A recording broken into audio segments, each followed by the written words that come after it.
avec Zarak maintenant, le fils de Zarkava, pour son coup d'essai sur 2400 mètres qui passe à l'offensive, et puis Armand qui plonge côté corde. Zarak, il est venu avec une accélération absolument foudroyante, qui est vraiment ce qu'il transmet d'ailleurs à sa production.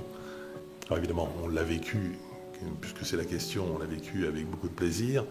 On était ravis, on savait qu'on avait donc un gagnant de groupe 1 qui pouvait maintenant venir au Hara avec tout le crédit qu'on peut lui reconnaître. Mais effectivement, cette accélération, c'est son point fort. Et c'est le point fort de sa production, et c'est ce qui est utile en France, et d'ailleurs à l'étranger aussi. Mais c'est vraiment la particularité de ce cheval. Les chevaux sont bien mis, donc ils sont relativement calmes. Ça reste des pur sang avec de l'influx. Et lui, il avait beaucoup d'influx. D'abord, c'est un cheval qui était précoce, qui a couru à 2 ans, qui a gagné à Deauville en débutant, et puis qui a eu sa carrière de 3 ans avec un succès relatif. Il s'est trouvé contre Almanzor, c'était quand même des belles bagarres. Et puis à 4 ans, il a pu vraiment marquer le coup.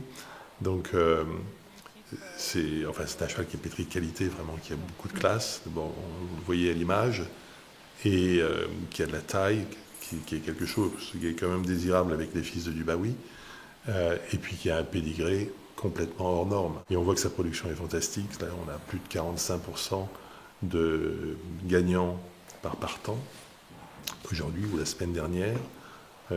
12 gagnants de groupe, gagnants de stakes, dont 8 gagnants de groupe. Enfin, c'est un cheval qui est vraiment sur la montante. Dans ce Grand Prix de Saint-Cloud avec Zarak qui s'impose le premier groupe 1 de sa carrière. Il a placé une pointe de vitesse exceptionnelle. Et là, franchement, c'est génial qu'un cheval comme ça gagne un groupe 1. Il a un physique que vous pouvez le remarquer maintenant. Alors, il est devenu étalon, mais il a beaucoup de classe. Il a beaucoup de classe dans sa tête, dans son encolure. Son avant-main est très proéminente.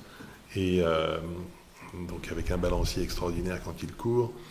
Il suit à peu près tous les trains et puis accélérer au dernier moment pour prendre ses courses. Zarak vient d'une grande famille à Cacan, puisque tout ça commence avec Mumtaz Mahal, une des premières juments achetées par la famille, par le grand-père.